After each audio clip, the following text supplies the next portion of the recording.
à l'Assemblée générale des Nations unies. Mahmoud Abbas s'est exprimé depuis Ramallah en Cisjordanie après la révocation de son visa par les États-Unis le mois dernier. Une prise de parole attendue après la dernière vague de reconnaissance de l'État de Palestine, notamment par la France, le Royaume-Uni et la Belgique sous condition. Le Hamas n'aura aucun rôle à jouer dans la gouvernance. Le Hamas et les autres factions devront remettre leurs armes à l'autorité nationale palestinienne. Mahmoud Abbas a assuré que les Palestiniens rejetaient l'antisémitisme. Il a également prononcé quelques mots sur les massacres du Shabbat noir.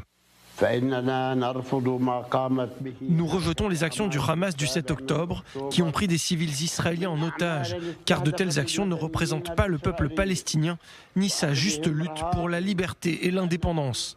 Mais le président palestinien a également eu des mots très durs à l'encontre d'Israël en qualifiant la guerre à Gaza de l'un des chapitres les plus épouvantables du XXe et XXIe siècle. Un État palestinien sans le Hamas sera également l'une des conditions de la reconnaissance pour l'Italie. La première ministre Giorgia Meloni impose ces conditions. Elle appelle à des sanctions économiques contre Israël en référence à la guerre menée par Tsahal à Gaza. Je pense que la principale pression politique devrait être dirigée vers le Hamas, car c'est lui qui a déclenché cette guerre et c'est lui qui l'empêche de se terminer en refusant de libérer les otages.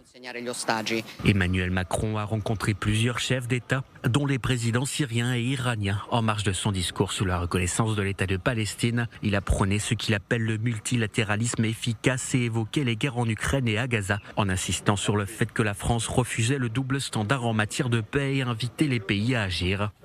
Pour la paix entre le peuple israélien et le peuple palestinien, je déclare que la France reconnaît aujourd'hui l'État de Palestine.